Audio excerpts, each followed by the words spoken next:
Good morning students, how are you? कैसे हो आप सब? तो जोश के साथ गुड मॉर्निंग। ठीक है स्टूडेंट्स। तो अभी तक हम 650 क्वेश्चन कर चुके हैं। आज हम 651 नंबर पे हैं। हरियाणा राज्य में शिवालिक पहाड़ियों की ऊंचाई कितनी है? तो जैसे कि स्टूडेंट हमें पता है कि शिवालिक पहाड़ियां हरियाणा के उत्तर पूर्व में पाई जाती हैं और इनकी ऊंचाई 900 मीटर से 2300 मीटर तक है। और ये भी पूछा जा सकता है कि हरियाणा में सबसे ज़्यादा बारिश कहाँ पे होती है? तो शिवालिक की पहाड़ियों के पास ही वाले क्षेत्रों में ही सबसे ज़्यादा बारिश होती है। मतलब उत्तर पूर्व में, हरियाणा के उत्तर पूर्व में सबसे ज़्यादा बारिश होती है और दक्षिण पश्चिम में सबसे कम बारिश होती है, वर्षा होती है। हरियाणा राज्य में सबसे बड़ा क्षेत्र कौन सा है? मैदानी क्षेत्र है। ठीक है, मैदानी क्षेत्र सबसे बड़ा है। और इस मैदानी क्षेत्र को हम क्या कहते हैं जनरली? यमुना गग्गर। जो मैदानी क्षेत्र है, यमुना गग्गर मैदानी क्षेत्र बोल देते हैं उसको। हरियाणा में बीबीपुर व नजफगढ़ जिले कहाँ पे है? ये भी मैदानी क्षेत्र में स्थित है। हरियाणा राज्य का पश्चिमी भाग रेतीला है क्योंकि राजस्थान से जुड़ जाता है, वो आगे का एरिया रेतीला हो गया। हरियाणा में अरावली की शुष्क पहाड़ियां कहाँ पर हैं? पश्चिमी भाग में है। महेंद्रगढ़, भिवानी व हिसार जिले हरियाणा के रेतीले भाग में है क्योंकि ये राजस्थान से जुड़े हुए हैं। ठीक है, तो अच्छा, हिसार जिला पंजाब से सीमा बनाता है? नहीं, क्योंकि पहले बनाता था लेकिन अब फतेहाबाद आ गया उस साइड।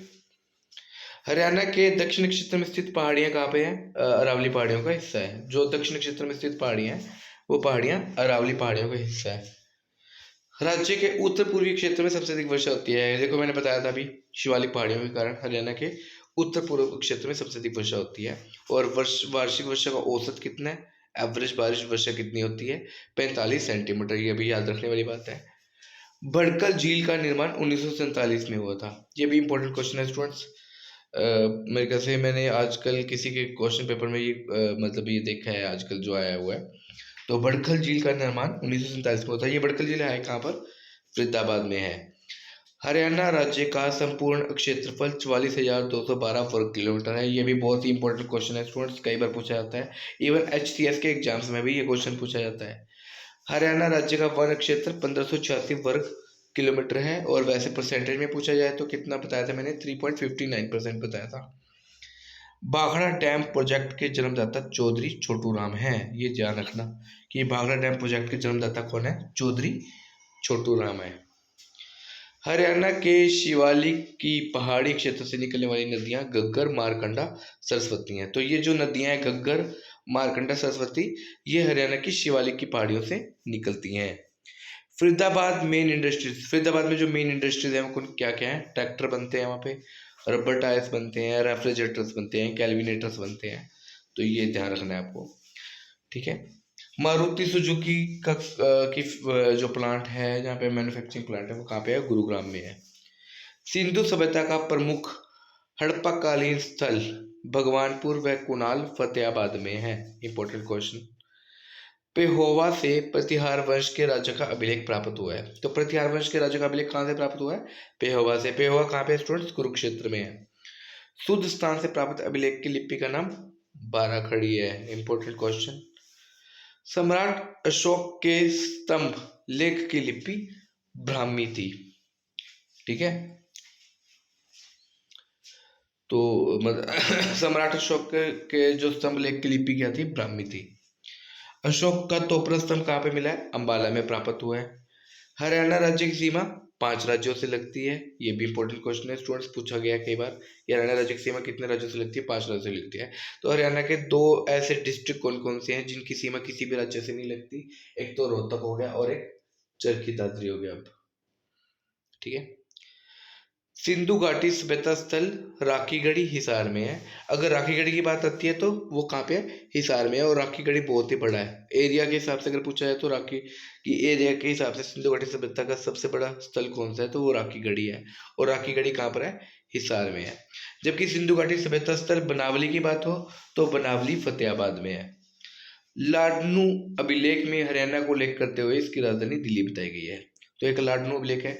पूछा जा सकता है कि हरियाणा की राजधानी किस अभिलेख में बताई गई है? दिल्ली। दिल्ली को हरियाणा के किस उल्लेख में राजधानी बताया गया है हरियाणा की? तो लाडनू अभिलेख में हरियाणा को उल्लेख करते हुए इसकी राजधानी दिल्ली बताया गया है।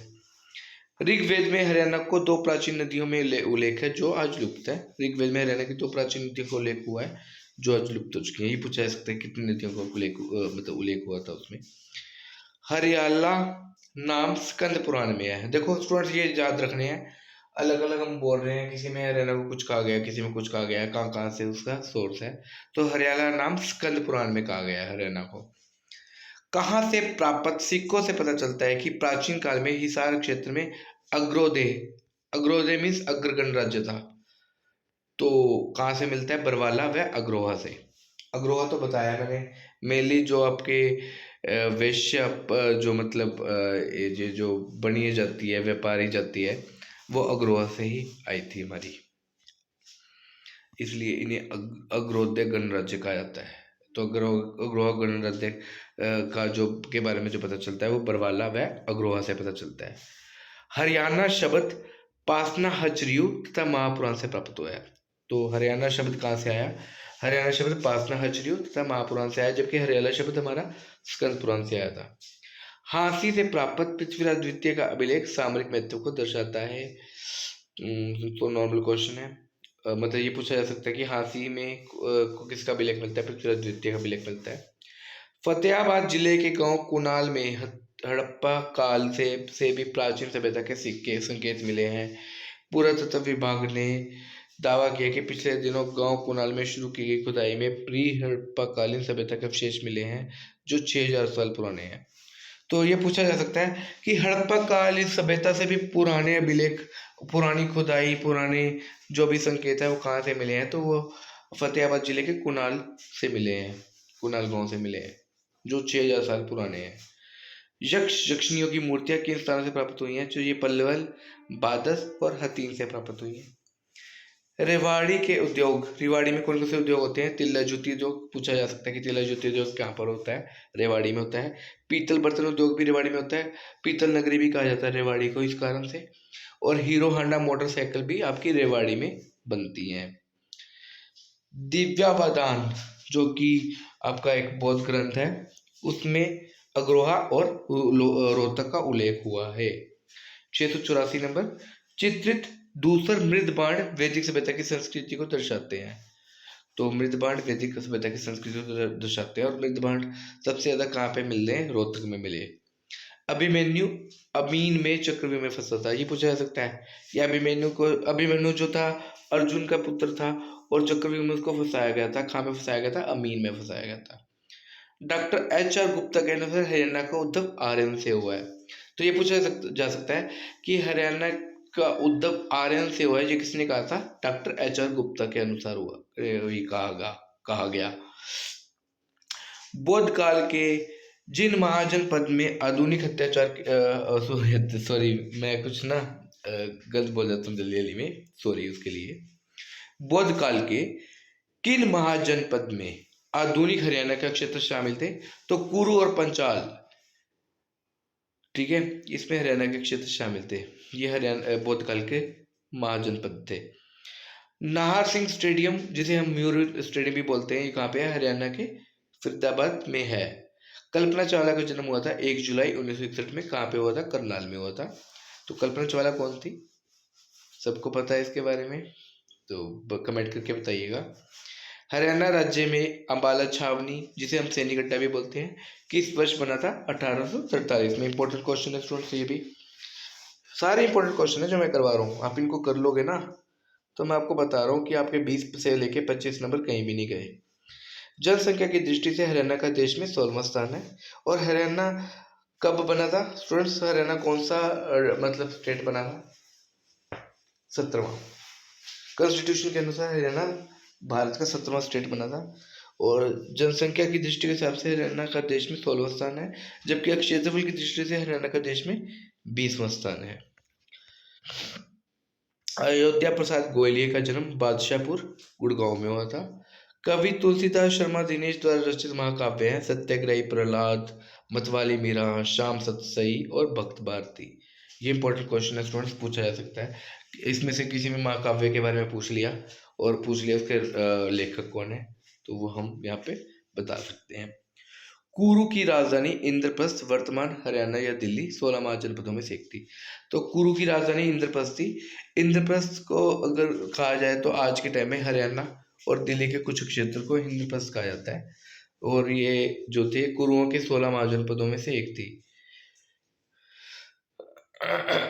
कुरुओं की नहीं, सॉरी, जो थे आपके, मैं बताता हूँ, ये बौद्ध बौद्ध काल के। तराइन के द्वितीय युद्ध में किस शासक की हार होती है? पृथ्वीराज की। पहले उसने, पृथ्वीराज ने मोहम्मद गौरी को हराया था पहले तराइन के प्रथम युद्ध में, और तराइन के द्वितीय युद्ध में मोहम्मद गौरी ने पृथ्वीराज को हरा दिया था युद्ध में। नेशनल डेयरी रिसर्च इंस्टीट्यूट, तो डेयरी की बात आती है तो स्टूडेंट्स एक करनाल को आपको सीधा बताना है। 1955 में करनाल में नेशनल डेयरी रिसर्च इंस्टीट्यूट की स्थापना की गई थी। हिसार का बेहद प्रचलित नृत्य है गणगौर प्रजन नृत्य, जो हिसार में किया जाता है। अयोध्या प्रसाद गोयलिये भारतीय ज्ञानपीठ के मंत्री रहे हैं, और इनका जन्म बादशाहपुर गुरुग्राम में हुआ था। अभी हमने पढ़ा भी है इसके बारे में। हिंदी के उत्कृष्ट कवि खुशीराम शर्मा द्वारा लिखित कृतियां रण निमंत्रण, प्रेमोपहार और युद्ध चरित, ये किसकी हैं? खुशीराम शर्मा की हैं। तो ये भी हमें याद रखना है स्टूडेंट्स। अभी आज के लिए हम बस इतना ही करते हैं। नेक्स्ट जो लेक्चर होगा उसमें हम आगे के क्वेश्चंस करेंगे। Thank you very much students. Friends के साथ शेयर कीजिएगा, सब्सक्राइब करिएगा चैनल को। धन्यवाद।